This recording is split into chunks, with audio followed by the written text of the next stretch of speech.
Tú estás viva. Dios les guarde en esta hermosa mañana, tarde o noche, a la hora que usted nos esté viendo y escuchando. Antes que nada, quiero agradecer la acogida que ha tenido este canal. Ya son 4 suscriptores que se han unido a la familia Seminario Menra. Y gracias también por las visualizaciones. Son muchas las visualizaciones que están obteniendo, particularmente la exégesis narrativa aplicada a la denominada parábola del hijo pródigo. Debido al extenso que es esta exégesis, pues lo hemos dividido en 2 vídeos. Hoy vamos a la parte final sobre la exégesis narrativa aplicada a la denominada parábola del hijo pródigo. Espero que lo disfruten. La tercera escena corresponde a los versículos 17 al 20. En la tercera escena podemos titularla La búsqueda y el redescubrimiento de lo perdido. Comienza precisamente con una expresión enigmática, una expresión que en griego es eis auton de elton. Esta expresión particularmente sumamente complicada para los traductores, debido a que casi es inexistente el paralelo con esta expresión. Es casi inexistente una vinculación de esta expresión en el Nuevo Testamento, porque realmente no existe. Así que es bastante difícil comprender el significado exacto de esta expresión.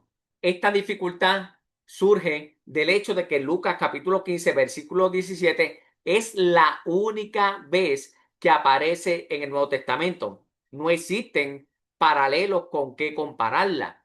Sin embargo, no todo está perdido. Existe una expresión muy similar en los pseudoepígrafos del Antiguo Testamento, y estamos hablando del Testamento de José, un texto cuya redacción fue bastante larga y que probablemente se escribió en la segunda mitad del segundo siglo antes de Cristo. Durante la diáspora egipcia contiene una expresión bastante similar a nuestro texto. El texto relata cómo el joven José vivía en casa de Potifar, cuya esposa mostró interés en el joven sirviente y buscó su compañía. Al darse cuenta de que la mujer intentaba inducirlo a la fornicación, el joven José exclamó: cuando lo percibí, me entristecí muchísimo, y cuando ella salió, volví en mí el ton emautón y lamenté por ella durante muchos días, porque reconocí su astucia y su engaño. Eso se encuentra en el Testamento de José, capítulo 3 versículo 9. El conjunto Lucas 15 17 y el Testamento de José, capítulo 3 versículo 9, revelan que el sujeto es consciente de sus acciones y de la difícil situación en la que lo han metido. Se da cuenta de que necesita un cambio en su vida, o su estado actual solo empeorará. Por lo tanto, la enigmática expresión eis auton de elton de Lucas 15 17 puede traducirse al español como recuperando la cordura o reflexionando profundamente.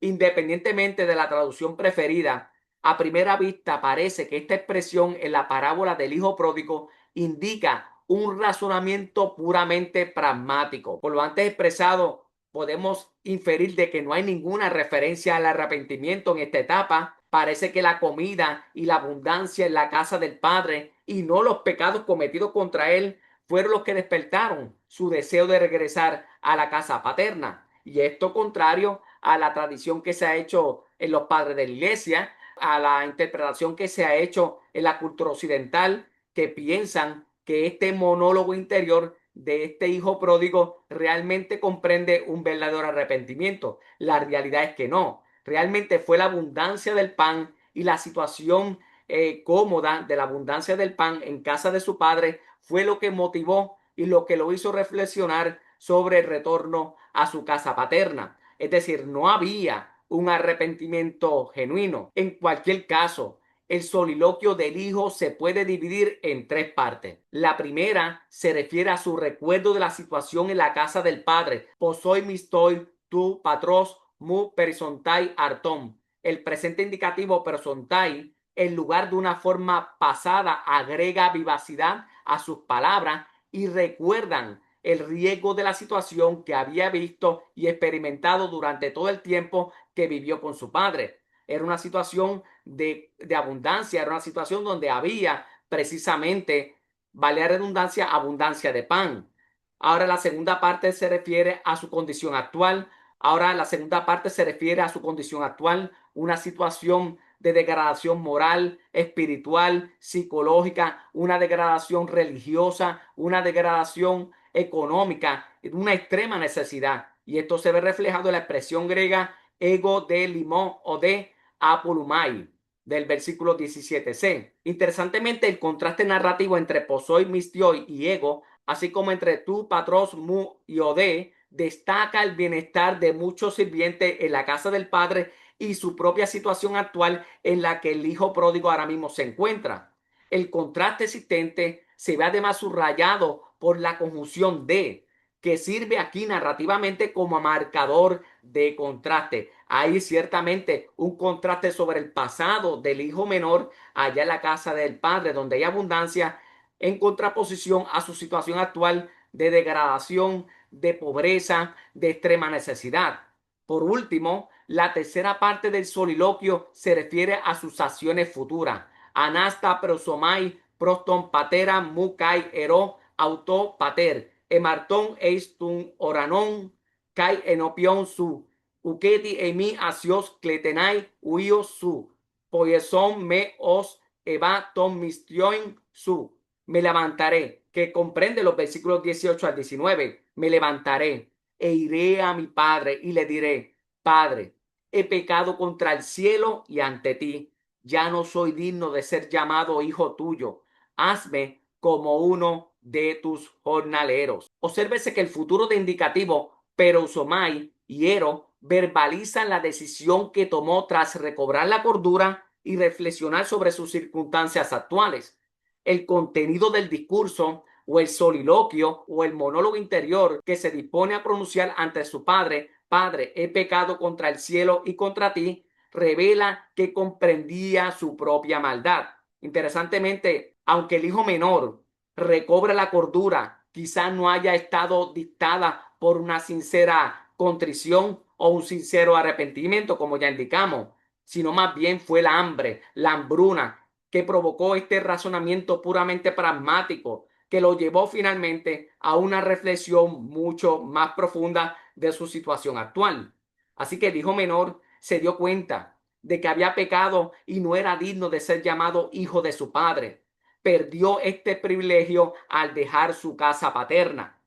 Por ello, desea convertirse Mission Su, uno de los jornaleros de su padre, lo que al principio parecía un puro deseo de volver a casa y saciar su enorme hambre, poco a poco se convierte en algo más que puro pragmatismo, y el narrador así lo deja traslucir.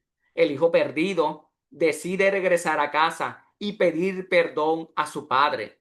El texto griego es bastante revelador. Dice de la siguiente manera: Pater, gemartón eistun uranon, kai enopion su. El hijo admite que sus acciones fueron eistón uranón y enopion su. Pecado, evidentemente, contra el cielo, he pecado contra el cielo y pecado contra el Padre. Dado que se utilizan dos preposiciones diferentes, eis y enopión, ha habido varios intentos de traducir las palabras de confesión del hijo.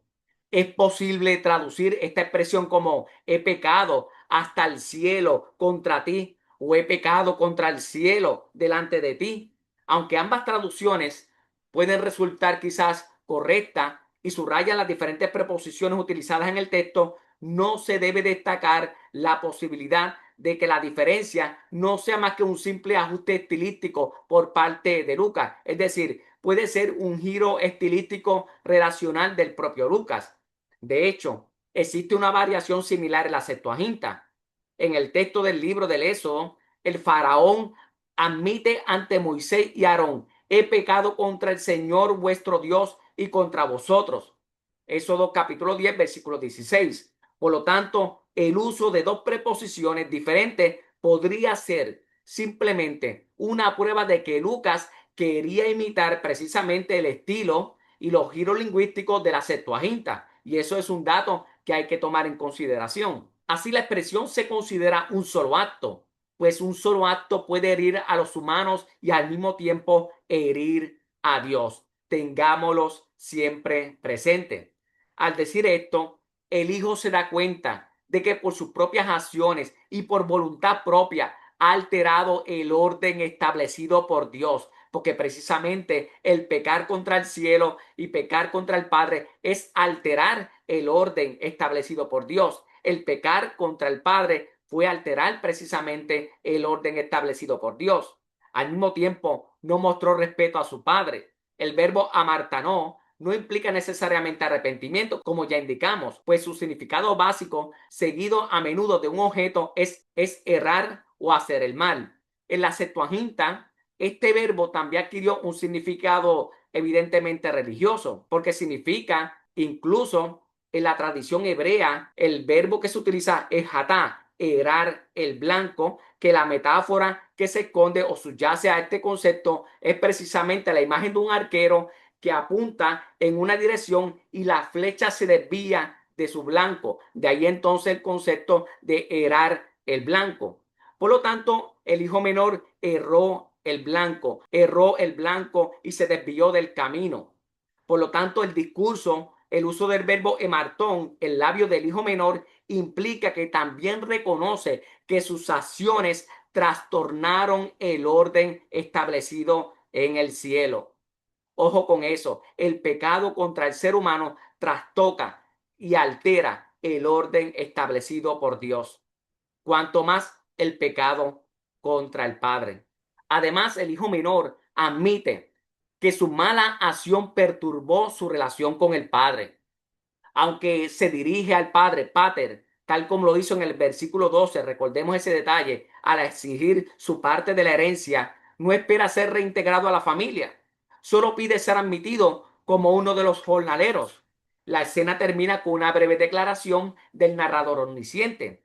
El hijo se levanta para regresar con su padre. Obsérvese que la repetición de los sustantivos mistiois y pater, así como del pronombre reflexivo eautú y del verbo erhomai, ya utilizados en el versículo inicial, enmarca toda la tercera escena en una subunidad hábilmente formada. Ahora nos dirigimos a la cuarta escena, que comprende los versículos 20b al 24. La siguiente escena, la cuarta escena, tiene lugar en el camino. El contexto en el camino se infiere de dos maneras. Primero, el padre vio a su hijo desde lejos, Macrán. Segundo, al ver a su hijo regresar a casa, el padre corrió hacia él, Dramón. Esta cuarta escena describe el encuentro entre el padre y su hijo perdido y habla precisamente de esa alegría desbordante que sigue al encontrar lo perdido. En sí misma, esta escena es muy conmovedora y emotiva, ya que como sabemos se convirtió en inspiración para pintores, la obra de Rembrandt, como escritores, poetas, novelas, músicos, incluso filósofos se han inspirado en esta escena tan conmovedora. La actitud y las acciones del padre impactan al lector.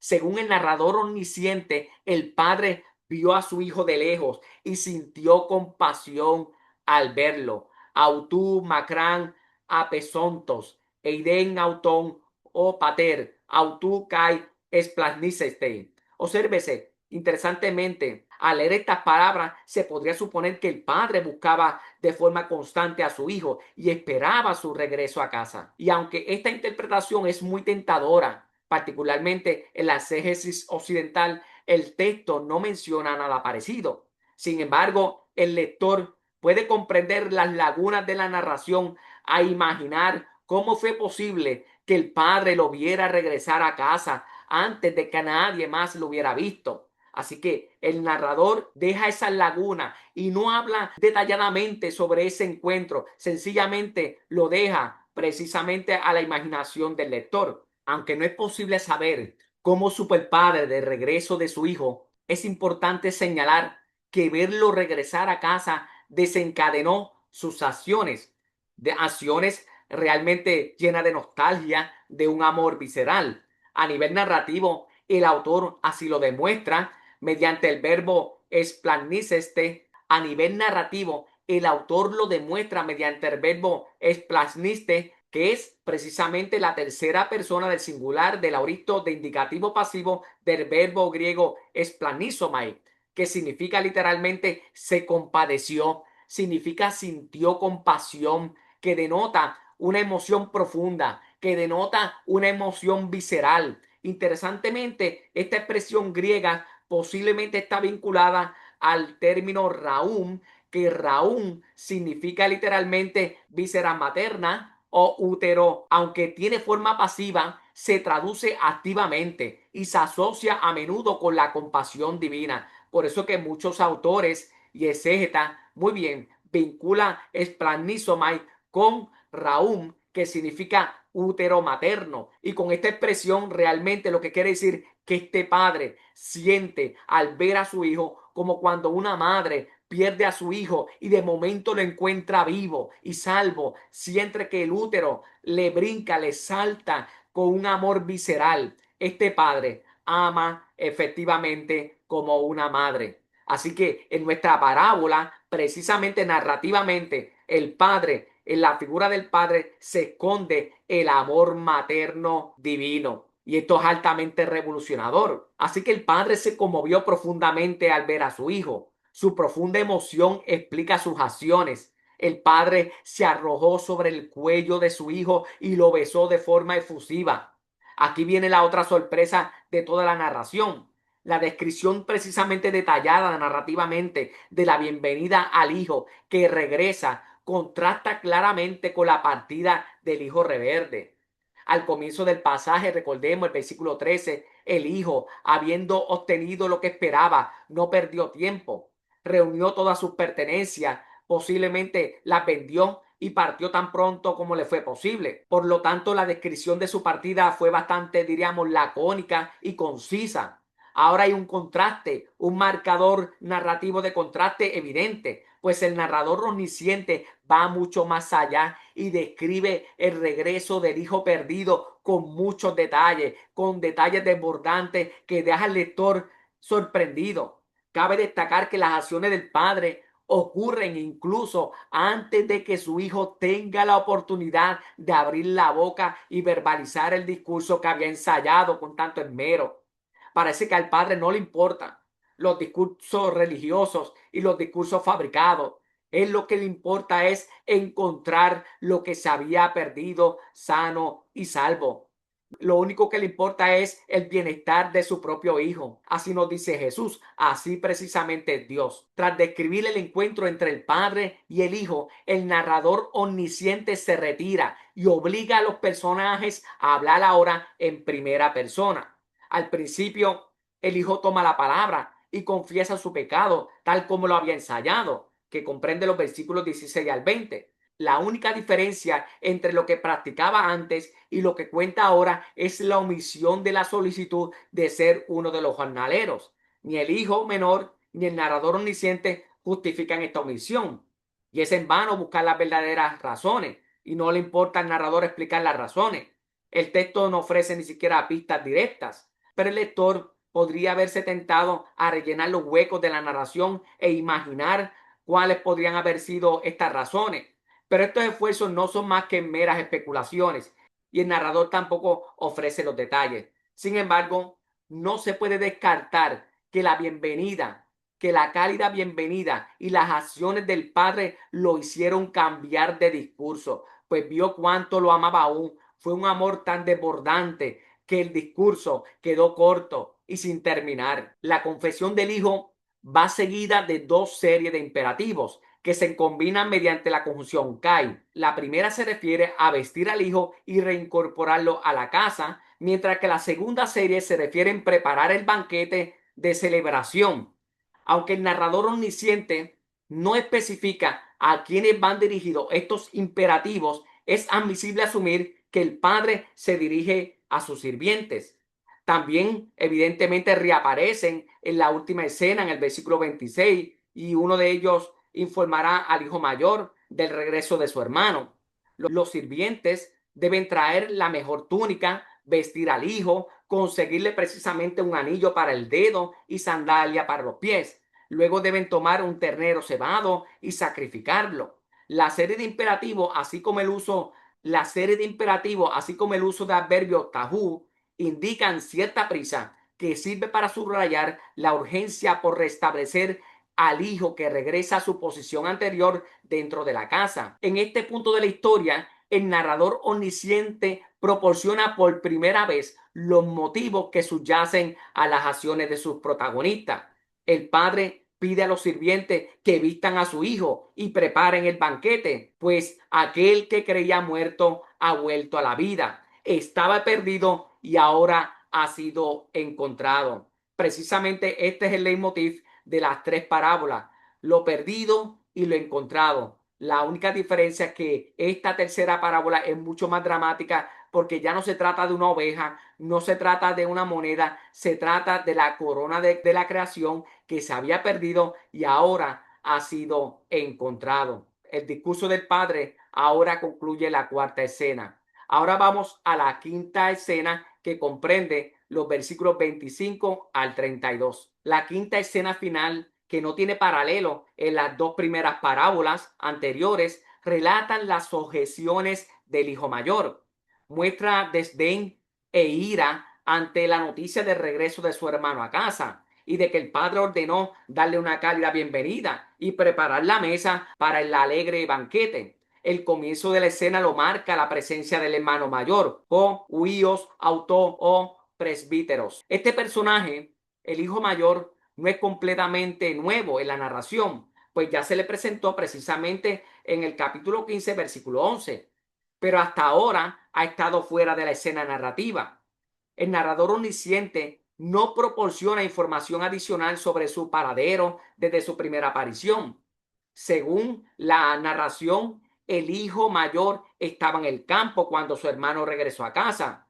Así que el narrador omnisciente lo relata o lo retrata como un hijo leal, como un hijo obediente y trabajador, que a diferencia de su hermano no abandonó la casa de su padre, sino que se quedó allí para trabajar arduamente. Como el hijo mayor estaba en el campo, desconocía lo sucedido y que su hermano había regresado a casa. Estando cerca de la casa, preguntó por el origen de la música y los bailes que escuchó. A nivel narrativo, la reaparición del hijo mayor brinda la oportunidad de resumir las acciones del padre desde el regreso del hijo menor. Además, el sirviente informa al hijo mayor sobre el punto de vista o las motivaciones de su padre para actuar de esta manera tan desbordante de ese amor manifiesto.